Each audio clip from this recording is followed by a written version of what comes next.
Andy and You.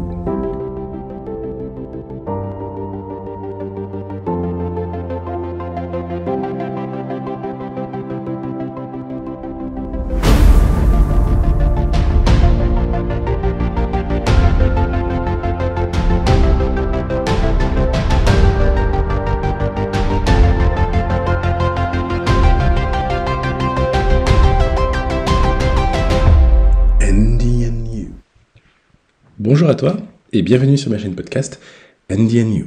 Je suis Andy et aujourd'hui je vais continuer la deuxième partie sur le chakra du cœur.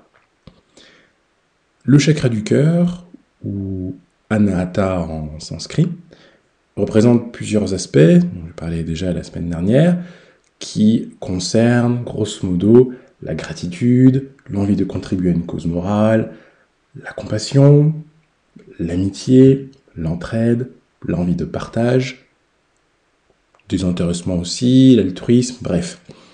Tout ce qui a trait à ce souci de l'autre, l'envie de contribuer à l'autre, l'envie d'aider dans un esprit de communauté, et sans se mettre soi au centre, puisque là ça reviendrait à vouloir affirmer son identité et à mettre en avant son identité, qui rejoint plutôt le chakra jaune du plexus solaire, mais véritablement dans un esprit de désintéressement total, de vouloir être là simplement pour l'autre. Et souvent dans un souci de l'autre, de vouloir l'aider, contribuer à ce qu'il est et le porter, le faire grandir à sa manière. La raison pour laquelle j'ai choisi sur le moment de ne pas tout dire sur le chakra en un épisode, c'est que il est quand même assez particulier ce chakra du cœur. Alors pour deux raisons. La première, c'est que c'est un chakra qui me parle énormément parce que, en plus d'avoir un chakra de la gorge, dont je parlerai la semaine prochaine, où je suis beaucoup de la communication, c'est ce chakra du cœur est quand même un chakra qui m'a beaucoup apporté, avec lequel j'ai une certaine résonance, en fait, qui m'a beaucoup guidé, sans trop, à l'époque d'ailleurs de mon adolescence, sans trop comprendre à quoi ça correspondait, à quoi correspondaient les chakras. Le chakra du cœur, vraiment, me parlait tout particulièrement parce que j'avais l'impression d'être fait pour être au service, en fait, de l'autre. Au service de l'autre, dans un esprit d'amour inconditionnel, un esprit de soutien à l'autre, d'entraide, de faire partie de cette communauté de l'humain qui a guidé toute ma vie et qui m'a porté dans mes études de linguistique. Pourquoi linguistique ? Parce que j'étudiais le langage, en fait, c'est-à-dire ce qui permettait à chacun, toute communauté, tout groupe, partageant les mêmes valeurs et ayant une même culture, des messages, de permettre de mettre en avant et de partager sa propre représentation du monde. Et ainsi, cette communauté qui partage sa propre représentation du monde finit par avoir une représentation du monde, disons un peu globale, collective, qui se traduit par la langue qu'il parle, langue ou dialecte. Et j'ai toujours trouvé ça extraordinaire, en fait. Moi-même ayant vécu dans un environnement multiculturel, dans une famille multiculturelle, dans un environnement multiculturel, d'avoir poussé aussi dans les langues, partant dans plusieurs pays pour sentir cette multiculturalité, entretenir cette ouverture d'esprit, puisque l'ouverture d'esprit, on est dans le chakra du cœur. Et cet effort-là pour aller vers les autres, c'est quelque chose qui m'a toujours porté. Et donc, c'est forcément avec un peu d'émotion,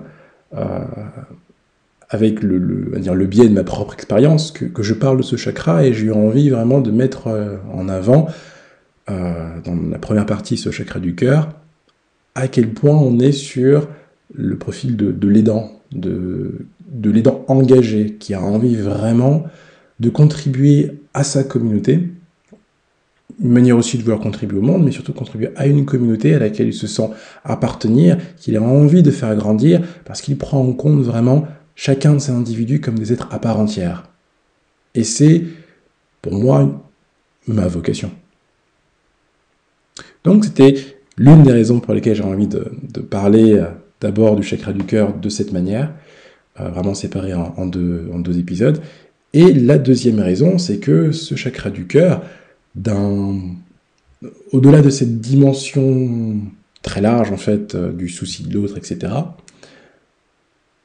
a dans une dimension plus, si je puis dire, terre à terre, du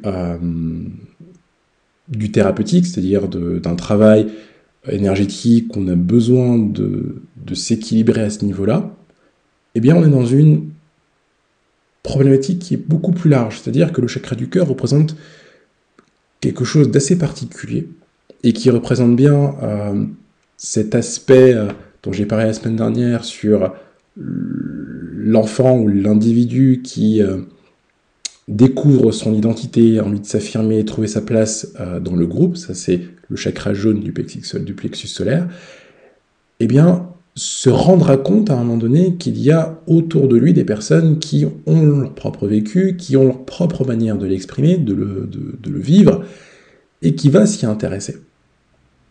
Et en fait, en passant de ce centrisme vers lui, donc vers le soi, qu'on appelle l'égocentrisme, se tourner vers les autres, eh bien, c'est comme si on comprenait qu'au niveau du chakra du cœur, on était dans la personne intégralement. On était dans la personne dans son intégralité. Eh bien, c'est ce que représente, d'un point de vue énergétique, le chakra du cœur, et c'est ce dont je vais surtout parler aujourd'hui, c'est qu'il va représenter la personne dans sa globalité. Il y aura forcément un focus au niveau du cœur, donc au niveau des émotions, des sentiments, mais il va vraiment représenter la capacité qu'a l'individu, qu'a la personne, à pouvoir maintenir son intégrité, c'est-à-dire pouvoir avoir un filtre qui le protège et qui le préserve des influences extérieures, qu'elles soient physiques, psychologiques, donc émotionnelles, mentales, affectives, sentimentales, et les influences énergétiques. Et là, ça pousse à influence énergétique ou même spirituelle en fonction de ses croyances. Et donc ça veut dire que le chakra du cœur vraiment représente comme ça nous, ce qu'on est. Et notre capacité à pouvoir se défendre ou se protéger ou à maintenir pas juste son identité, qu'on retrouve toujours dans le plexus solaire, mais vraiment sa cohérence en tant qu'individu. Et donc il permet de rassembler, de condenser les trois chakras qui le précèdent, donc le chakra racine, le chakra du sexe et le plexus solaire, en un tout qui est porté au monde. Et là, c'est, à mon sens, vraiment quelque chose d'extraordinaire, parce que il ne serait qu'un chakra parmi tant d'autres, parmi les 7, et pourtant, il est vraiment au cœur, au sens propre comme au sens figuré, de tous les chakras. Et donc, il fait le lien entre tous dans sa capacité à pouvoir centraliser tous les autres aspects des chakras, des autres chakras, en lui.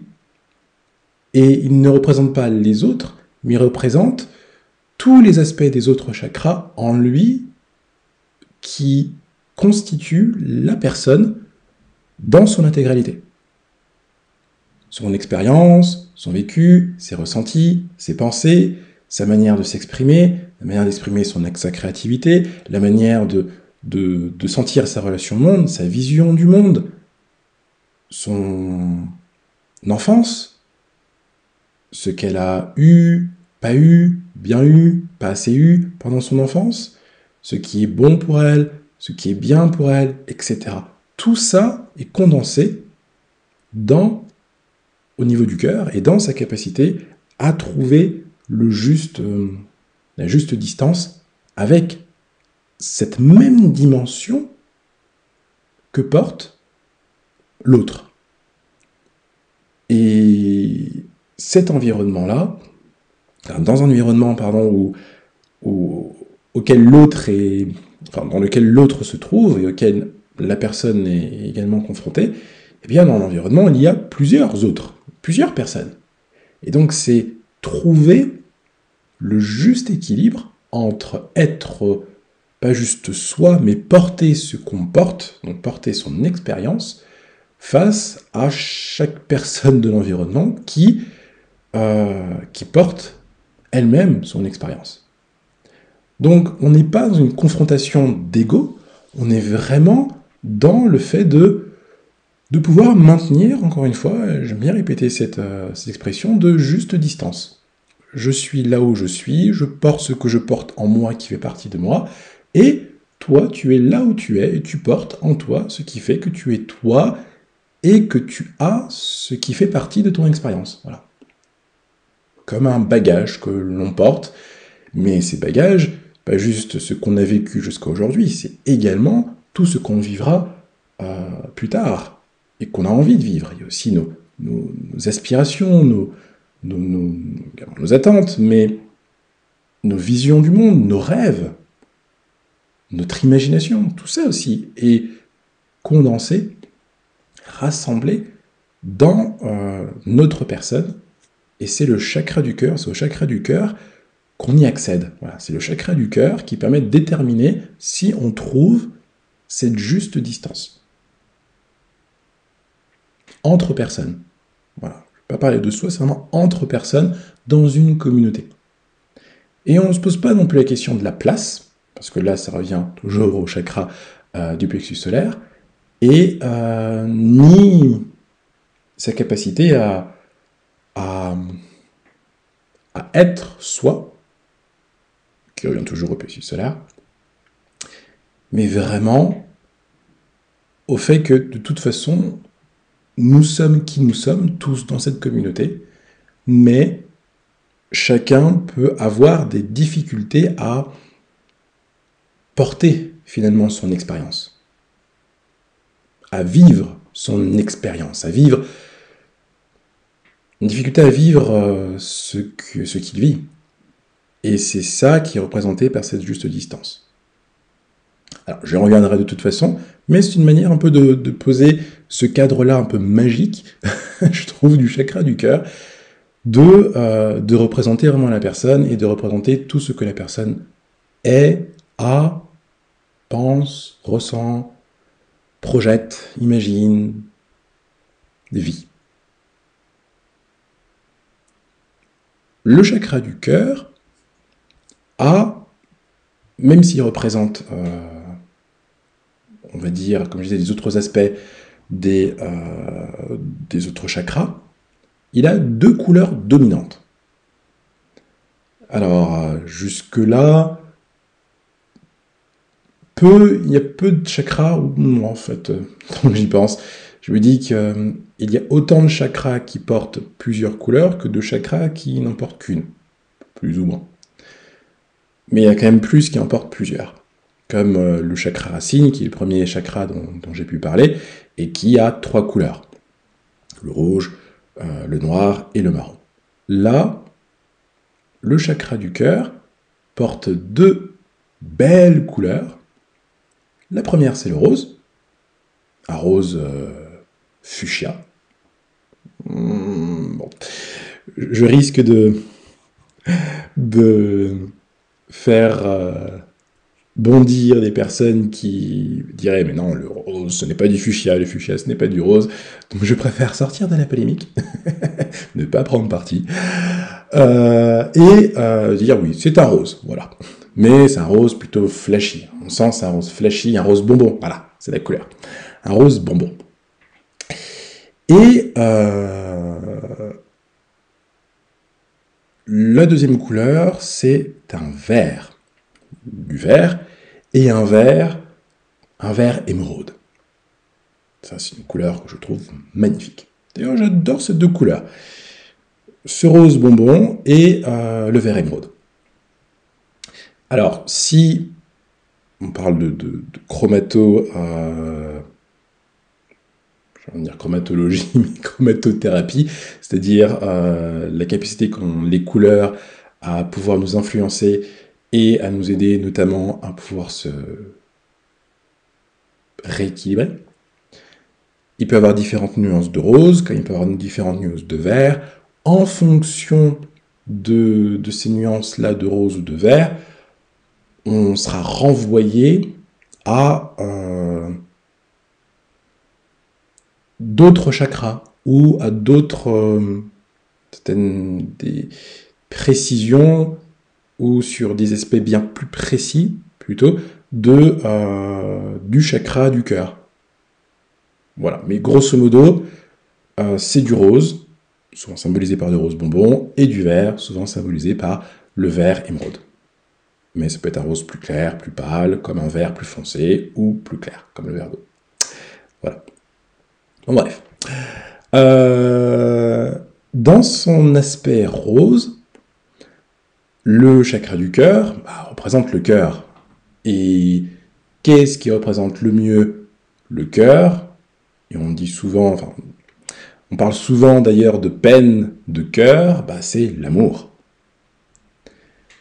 L'amour et les sentiments amoureux, ou la sphère sentimentale. Je vais parler plutôt de sphère sentimentale d'ailleurs.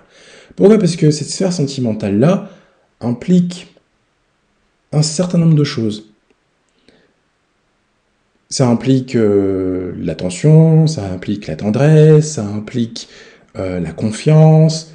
Alors là, ça nous ramène aux émotions du chakra du sexe, donc le chakra orange du sexe.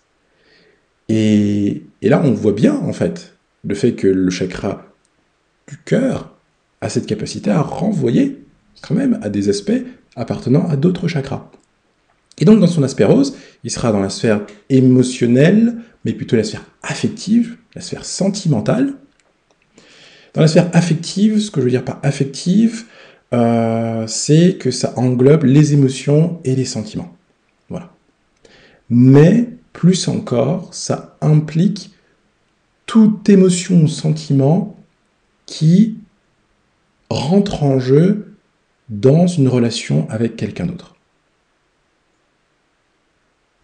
Parce qu'on est dans cet esprit de communauté, souci de l'autre, et ma personne par rapport à la personne ou les personnes de mon environnement, et il y a cette relation, un lien qui nous unit. Eh bien, dans ce lien qui nous unit, il y a de l'affect, une émotion ou un sentiment. Émotion dans ce côté temporaire, et sentiment dans un côté plus permanent, plus persistant, plus profond.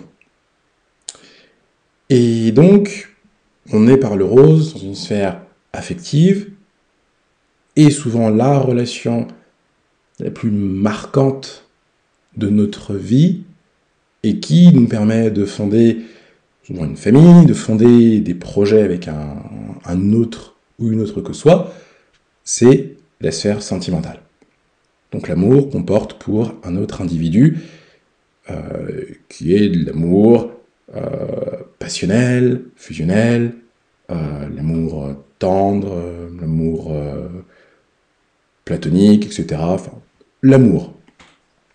Vraiment l'amour porté par une personne autre que la famille.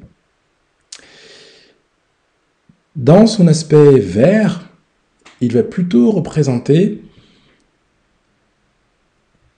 l'aspect, plutôt le côté aidant de ce que peut représenter le chakra du cœur, c'est-à-dire le souci de l'autre, de vouloir être présent pour l'autre, d'être là avec l'autre, et de vouloir le soutenir, porter des choses, etc. Dans un désintéressement total. Et donc là, c'est vraiment la couleur, ce vert-là, le vert émeraude notamment, la couleur de la santé. Et cette santé et bien-être, est là je suis en train de me dire que c'est vrai que c'est une santé qui nous ramène quand même, je trouve, à quelque chose de végétal. C'est vrai que c'est intéressant, je trouve que ça me rappelle par exemple euh, des films ou des séries dans la littérature, on représente souvent euh, dans des forêts, notamment dans certaines mythologies celtiques, ce côté vert, vert de la santé, vert druidique, qui est un lien, une relation avec la nature qui est particulière et qui ne représente pas la connexion avec la nature, c'est-à-dire que représente le chakra de la racine, euh, qui est plus dans j'ai besoin de toucher la nature, d'être en contact avec la nature. Là, c'est vraiment comme si on était dans un lien émotionnel en fait avec la nature, comme si on était dans une communication non verbale avec la nature, et par cette communication, par ces échanges, par ce partage avec la nature, on y décèle des connaissances, notamment médicinales, qui après portées à médical, mais surtout médicinales, qui servent à la communauté, qui servent à soi, au foyer. Aujourd'hui, on appellerait ça, avant on appelait ça les remèdes de grand-mère. Maintenant, il y a un terme un petit peu plus dit scientifique pour apporter un peu de crédit à ces remèdes de grand-mère qui font beaucoup. C'est la bobologie.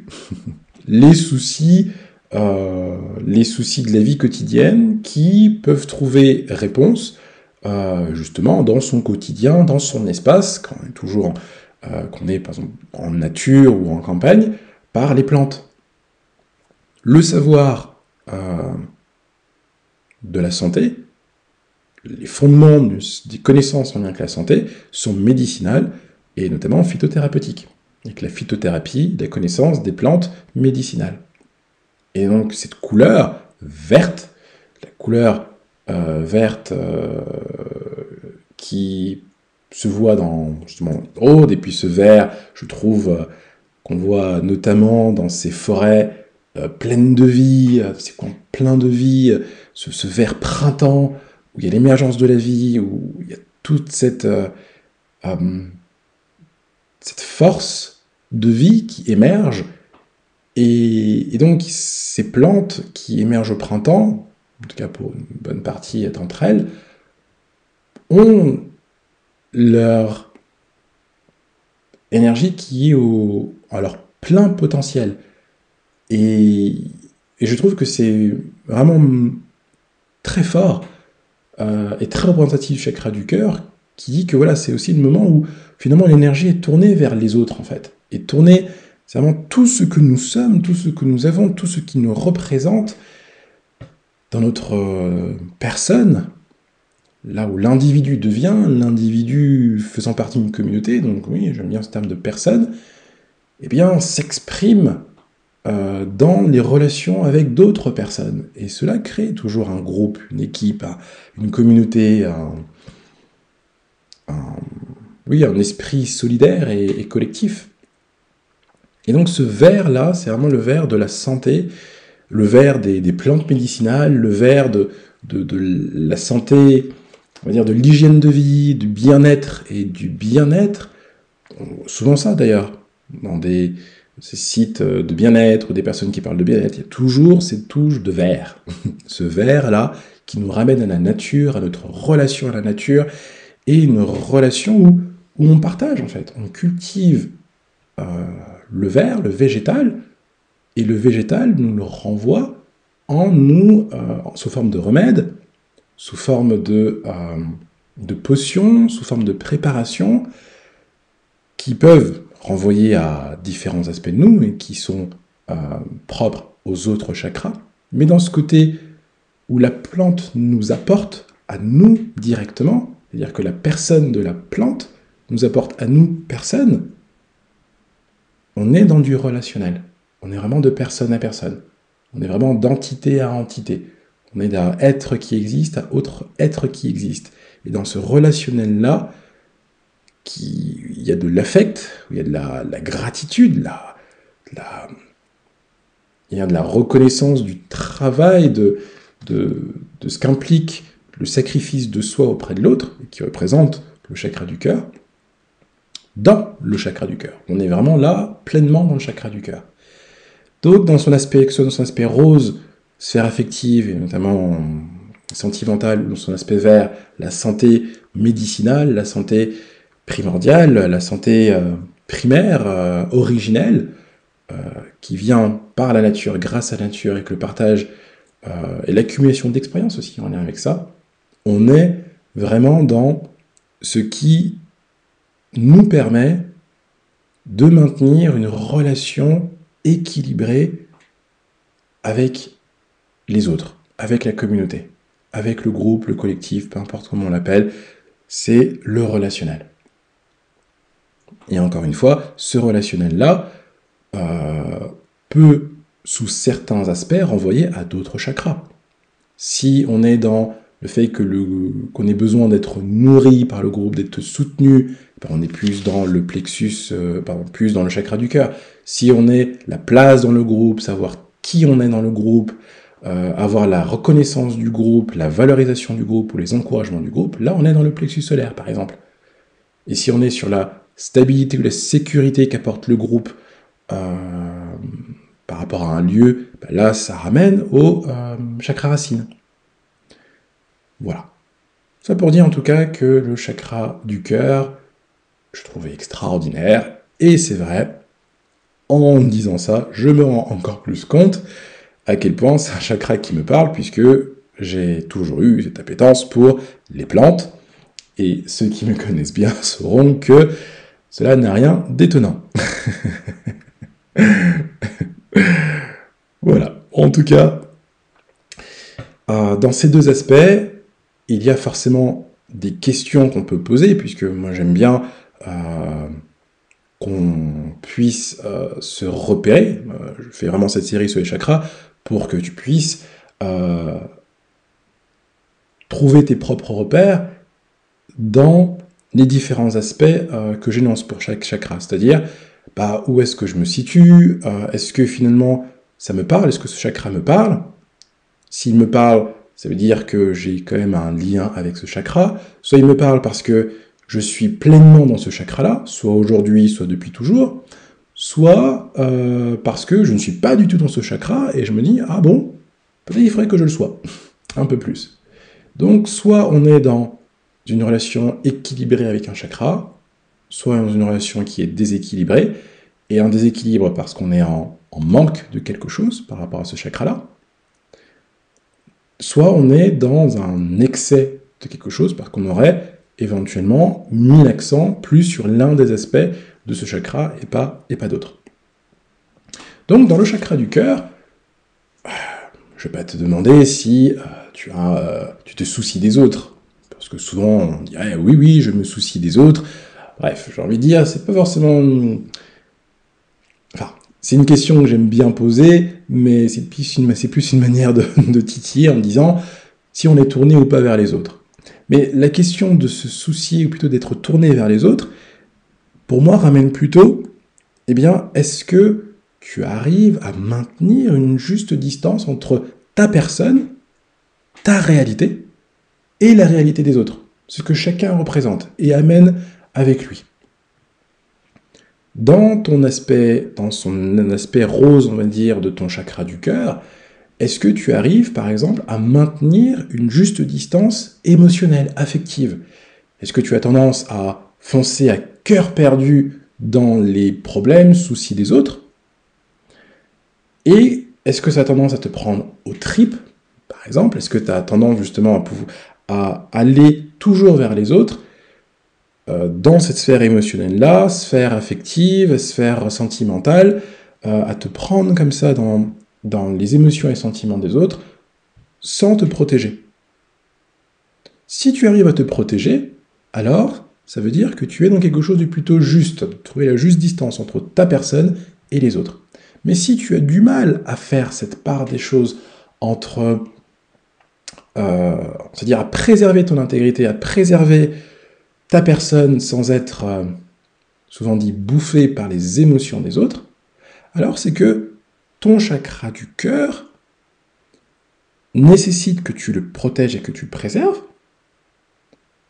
dans cet aspect rose, mais ça veut dire aussi qu'il y a des choses à consolider dans les autres chakras qui nourrissent un peu ce chakra du cœur, notamment le chakra qui touche plus aux émotions, qui est le chakra du sexe, ou le chakra au niveau de trouver sa juste place, qui est le chakra jaune du plexus solaire. Donc, l'empathie est justement l'empathie sans trouver la juste distance, c'est-à-dire là où on a l'impression d'être une passoire émotionnelle, c'est-à-dire qu'on perçoit, on capte, on prend beaucoup les émotions des autres, eh bien ça veut dire en fait que d'un point de vue émotionnel, global, on a du mal à maintenir son intégrité émotionnelle. Et surtout, donc là on touche au précédent chakra dont je parlais, donc le chakra du sexe et chakra du plexus solaire, mais ce qui fait qu'on sera encore plus dans le chakra du cœur, c'est l'aspect affectif. Si dans les relations affectives que j'ai avec mon environnement, j'ai du mal à me détacher, j'ai du mal à faire la part des choses, j'ai du mal à me poser, à m'apaiser, à me calmer, alors c'est que j'ai du mal à trouver cette juste distance entre ma personne et la personne de l'autre. Alors oui, c'est porté par l'amour. Oui, c'est porté par l'implication affective. C'est-à-dire que c'est une relation qui est importante, j'ai besoin, il faut que j'aide, il faut que je soutienne, parce que c'est la famille, parce que c'est les amis, parce que c'est couple. Mais c'est trouver, encore une fois, cette juste distance pour se protéger, se préserver soi. Et là, ça me renvoie au stress. Les situations de stress dites prolongées sont des situations qui mettent à mal la partie affective de nos relations. Soit c'est je suis stressé parce que je me soucie de ma famille, je suis stressé parce que je me soucie de mon couple, je suis stressé parce que je me soucie de mon travail, et donc de tout ce qui implique derrière, donc ma relation avec le travail, etc. etc. Et comme on est dans ce niveau relationnel, ça impacte quoi ? Ça impacte notre personne. Et ce qui se passe, c'est que on a de l'insomnie, on a de la suractivité, c'est-à-dire qu'on va compenser en travaillant un peu plus sur d'autres aspects des autres chakras. On va être affaibli, sinon la fatigue va venir aussi, parce qu'on va essayer de maintenir une activité ou une suractivité à un endroit tout en ne consolidant pas notre personne au niveau affectif. Et donc ça va quand même comme ça créer une suractivité d'un côté, un manque, une déficience qui va se creuser de plus en plus, qui va engendrer de la fatigue. Et donc cet aspect émotionnel, cet aspect affectif dans les relations avec son environnement, avec les personnes de son environnement, eh bien, ou les différents contextes de son environnement, eh bien ça va impacter le corps. Et le corps, lorsqu'il est impacté, eh bien va générer des troubles, des pathologies, des maladies, de la douleur, de la peine. Et là, on retrouve les deux aspects qu'on partage souvent, qu'on dit souvent en fait dans la vie quotidienne, la peine et la douleur. La peine de cœur, c'est ce qui est ressenti d'un point de vue affectif, mais qui touche les relations, souvent une personne. Là où la douleur est souvent une peine de cœur, mais pas que, mais la douleur, c'est la souffrance qui est portée sur le physique. Eh bien, ces deux aspects-là sont portés également, sont centrés sur justement l'aspect, sur le chakra du cœur. C'est vraiment comme s'ils étaient regroupés, comme s'ils étaient Vraiment, j'aime bien dire le terme porter, parce que c'est comme un étendard, en fait, qu'on porte, comme un flambeau. Et moi, j'aime bien moi, imaginer le flambeau de sa personne, en fait, soi, toute son expérience, qui est comme une flamme, et qui peut avoir des nuances roses et vertes en fonction des moments. Et cette flamme-là, conjuguée à la flamme d'une autre personne, va créer un flambeau encore plus important, et qui va donner un élan. C'est ce qu'on voit d'ailleurs dans ce flambeau des Jeux Olympiques. C'est le coureur porte la flamme qui représente une communauté, qui représente euh, les relations qui nous portent, la solidarité, l'esprit du jeu aussi, le côté fair play, la bienveillance aussi entre tous les participants des jeux. Et lorsque cette flamme-là allume, enfin ce flambeau allume la grande flamme des Jeux Olympiques, il y a ce mouvement de waouh, cette flamme prend de l'ampleur parce que cette flamme que portait le coureur se conjugue à chacune des flammes que porte en lui chacun des participants, mais également chaque personne qui regarde ces jeux, qui est présente par l'affect, c'est-à-dire par tout ce qu'il ressent vis-à-vis de ces jeux-là. Donc il y a une force, en fait, cette force de conjugaison qui se crée lorsque chacune des flammes que nous représentons chacun se conjugue entre elles, en fait, se rassemble entre elles. Mais il y a des moments où cette flamme peut vaciller, parce que il y a une bourrasque ou un coup de vent. Alors soit, si c'est juste un petit coup de vent, bah c'est peut-être que la flamme est fragilisée à un endroit, dans un de ses aspects.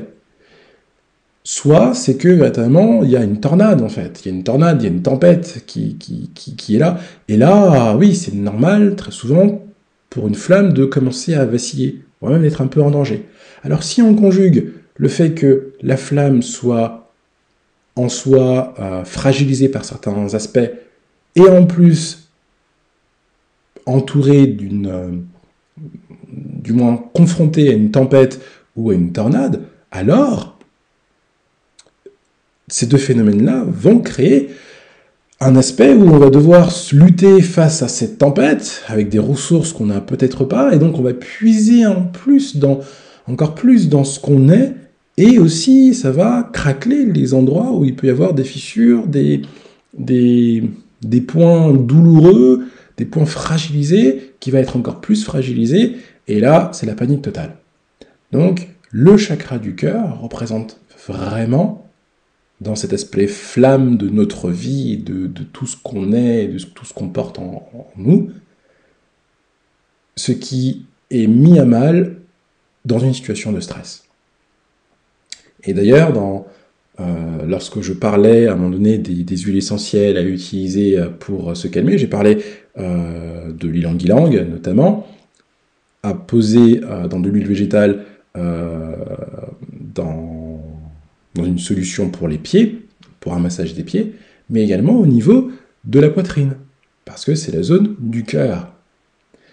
Et parce que le cœur représente l'individu dans son intégrité, dans tout ce qu'il est au point de vue physique, émotionnel et énergétique, alors apposer des choses physiquement au niveau du cœur va pouvoir renforcer, préserver, reconsolider, solidifier d'autres aspects de l'individu.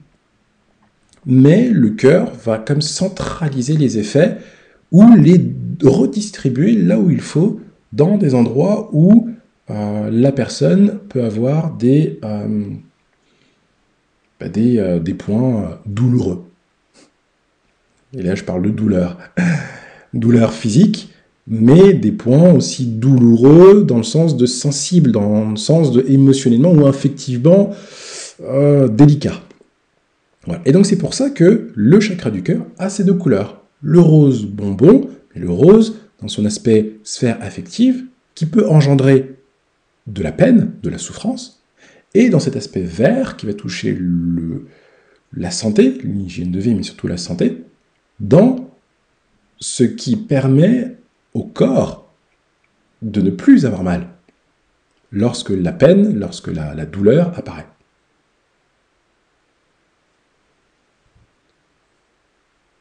Si justement Alors ça plus dans le côté vert, dans son aspect vert, le vert est dans, je sais pas trop comment on appelle ça, mais dans la rosace un peu des couleurs, on parle de couleurs opposées ou plutôt complémentaires, ben, le vert s'oppose ou complète le rouge.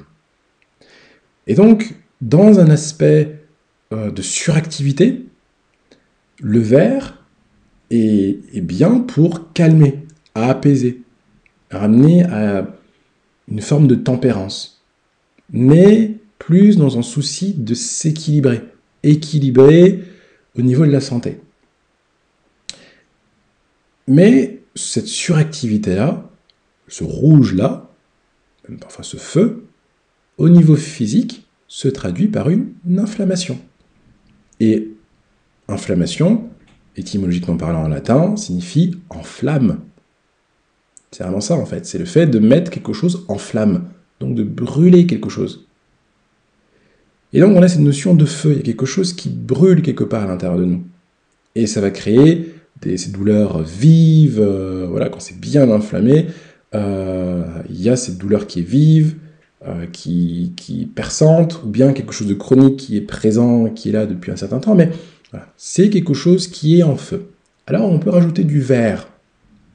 Et le vert, véritablement, porter notamment des pierres vertes, alors j'en parlerai un peu plus tout à l'heure, mais porter des pierres vertes permet justement d'être dans l'apaisement de l'aspect inflammatoire de la douleur. Et ce que j'aime bien, alors j'aime bien, je ne me réjouis pas de la douleur des autres, mais ce que j'aime bien dans ce côté inflammation, c'est surtout signal d'alarme. Un signal d'alarme, on l'imagine bien comme une ampoule qui s'allume avec la sirène, une ampoule rouge. C'est rouge. Cette ampoule se dit pam, pam, il y a quelque chose qui ne va pas. C'est jamais une ampoule verte qu'on pourrait imaginer. C'est toujours une ampoule rouge qui dit attention, danger, danger, danger. Alors ça ne dit pas que le feu est forcément dangereux, ça dit juste que d'un point de vue, on va dire, intégrité de l'individu, dès lors qu'il y a douleur, on le voit souvent comme il y a quelque chose qui ne va pas. Et donc comme un signal d'alarme en disant « Ouh là là, quelque chose ne va pas et il faut rétablir l'équilibre ».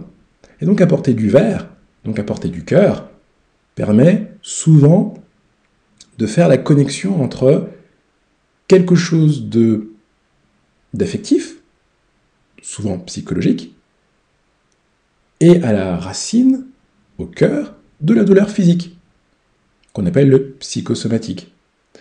Donc l'impact de l'affect, l'impact de la sphère psychologique sur le corps passe par le chakra du cœur. Dans son aspect rose, pour traiter la racine, et dans son aspect vert, pour traiter le physique. Les chakras sont très très bien faits. Alors, au niveau des pierres, alors j'en ai déjà parlé dans la série sur la gestion du stress au quotidien, la pierre de l'aspect rose du cœur, c'est... Je te laissais le temps de le dire, tu vois, à voix basse, comme ça, de murmurer le nom de la pierre, parce que je suis sûr que tu connais le nom, c'est le quartz rose. Eh oui, le quartz rose est la pierre pour équilibrer le chakra du cœur dans son aspect rose, dans l'aspect psychologique, émotionnel, sentimental, affectif. Alors, oui, il y a plein d'autres pierres roses, mais celle que je trouvais magnifique, merveilleuse, est vraiment le quartz rose. Il permet de soutenir, de renforcer le sentiment d'amour et donc la confiance en fait qu'on se porte à soi et qu'on peut porter aussi aux autres.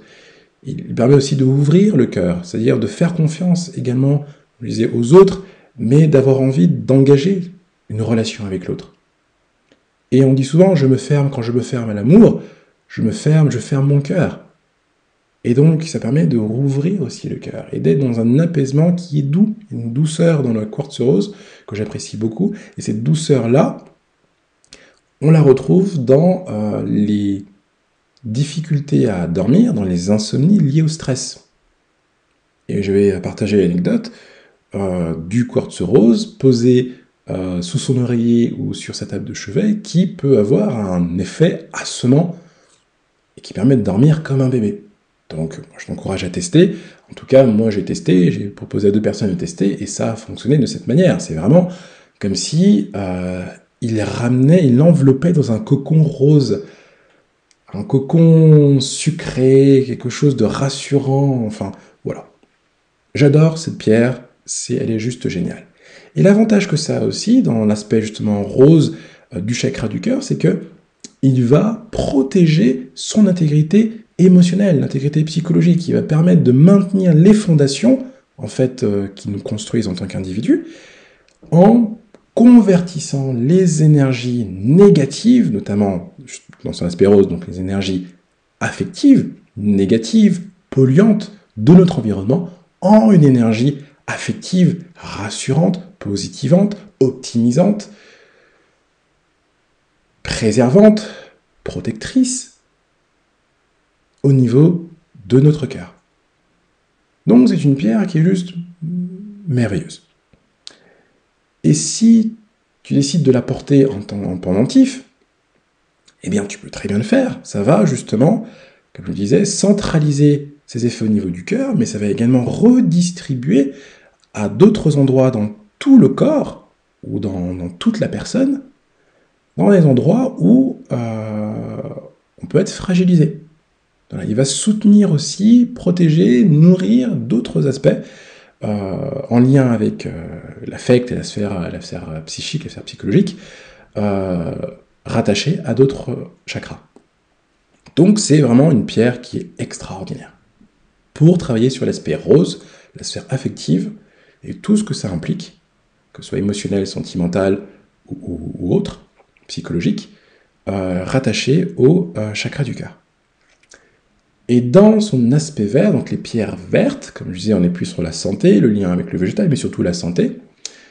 Donc face à un remède, plutôt, on a besoin d'un remède face à un trouble, une pathologie, une maladie, et bien dans ce côté inflammatoire, ce côté signal d'alarme, la pierre qui est juste merveilleuse, qui est anti-inflammatoire par excellence, et qui contient du cuivre, qui est un métal anti-inflammatoire, c'est la malachite. Alors, malachite, même si on prononce le que, c'est CH. Donc, M-A-L-A-C-H-I-T-E.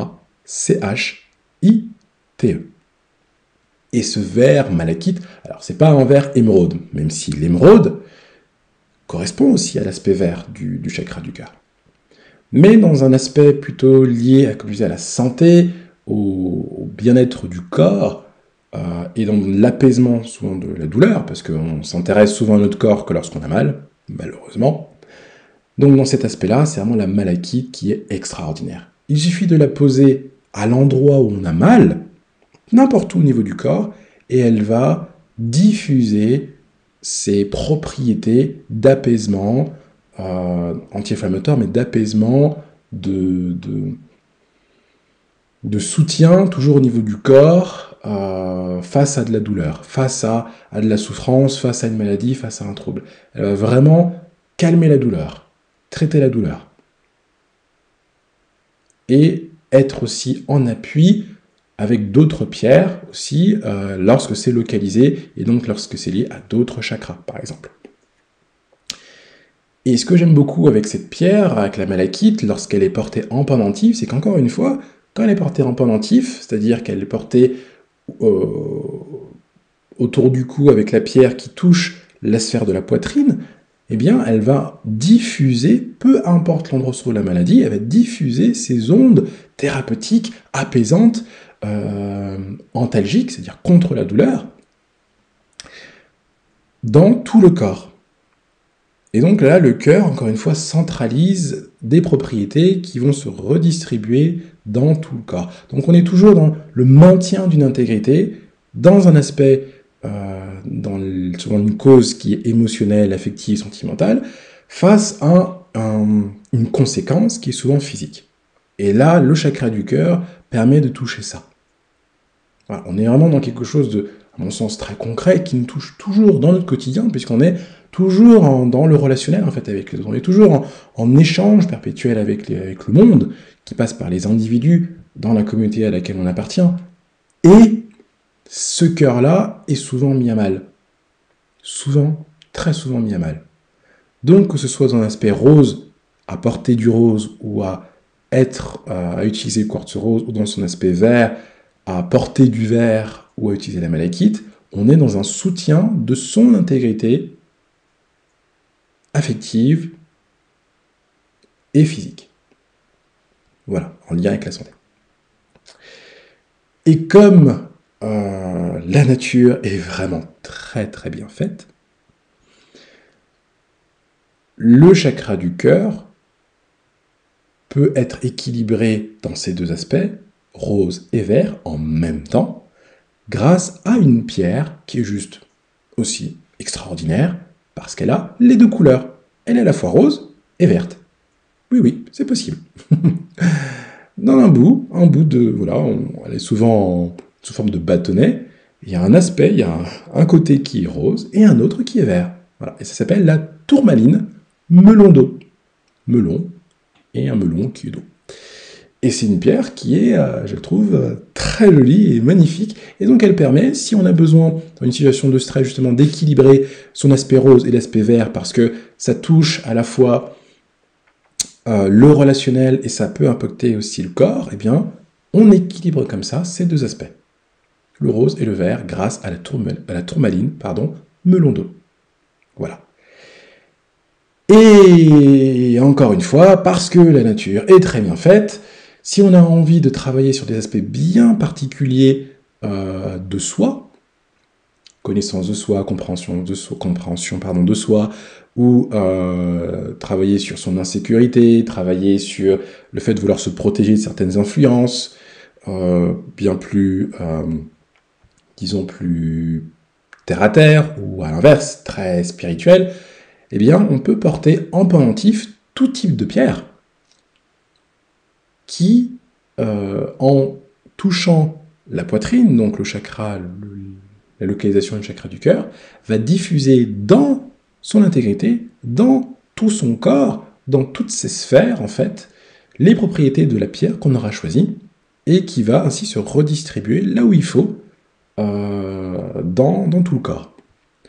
Donc, s'il y a besoin, on le trouve souvent, par exemple, chez les thérapeutes, qui sont dans le relationnel et souvent dans le côté affectif de l'autre, dans la sphère affective des personnes qu'ils accompagnent, eh bien, être souvent confronté à des émotions parfois déstabilisantes. Et donc, pour maintenir son intégrité, se protéger, beaucoup de thérapeutes vont utiliser, ou beaucoup de personnes qui sont en lien, qui sont dans le relationnel et en lien avec les autres, vont utiliser une labradorite. La labradorite est légèrement irisée, c'est-à-dire qu'il y a des reflets verts. Pourquoi ? Parce que le thérapeute, lorsqu'il est confronté aux émotions des autres, il peut souvent, lorsqu'il a du mal à préserver et à protéger son intégrité, à prendre un peu des émotions des autres, ou plutôt à ce que ça éveille ou réveille des choses en lui qui vont se traduire dans son corps. Donc on est dans le côté un peu psychosomatique, ou des émotions qui peuvent impacter aussi le corps directement. Et là, la labradorite permet d'être filtre, de vraiment protéger, c'est son rôle, de protéger, de prendre en elle les émotions négatives, les influences négatives venant des personnes. Voilà. Et il y a d'autres pierres encore comme ça, magnifiques. De toute façon, plus tard, je ferai, donc après la série sur les chakras, je ferai une série un peu spéciale sur les pierres qui peuvent aider. J'en prendrai quelques-unes, mais vraiment des pierres qui sont vraiment tout trouvées pour équilibrer, rééquilibrer, renforcer chaque aspect de chacun des chakras dont j'aurais pu parler. Voilà. Mais en tout cas, c'est vrai que c'est un chakra que je trouve extraordinaire, comme je dis encore une fois, parce qu'il me touche tout particulièrement, il représente vraiment mon expérience en fait de la vie et ma manière d'aborder les individus et les personnes, vraiment, hein. considérés comme des personnes à part entière et en leur propre réalité. Mais surtout parce que je trouve qu'on, notamment par rapport au stress et des situations stressantes, souvent mis à mal. Et dans mis à mal, c'est-à-dire que on nous met du mal, donc de la peine, de la douleur, de la souffrance. Et c'est comment est-ce qu'on extirpe, comment est-ce qu'on apaise ce mal? Eh bien, c'est en travaillant sur ce chakra du cœur, dans son aspect rose ou dans son aspect vert. En tout cas, j'espère que j'ai été clair. J'aime tout particulièrement ce chakra et j'espère que c'est quelque chose qui te parle aussi dans ton quotidien ou qui te permet de repérer des personnes de ton entourage et de savoir où elles se situent par rapport à ce chakra. Et j'espère aussi que tu as maintenant des outils, des clés pour t'équilibrer ou aider d'autres personnes à leur tour à s'équilibrer grâce à ce chakra. En tout cas, merci beaucoup à toi pour ton écoute. Et je te dis à la semaine prochaine pour le prochain épisode d'Andy and You.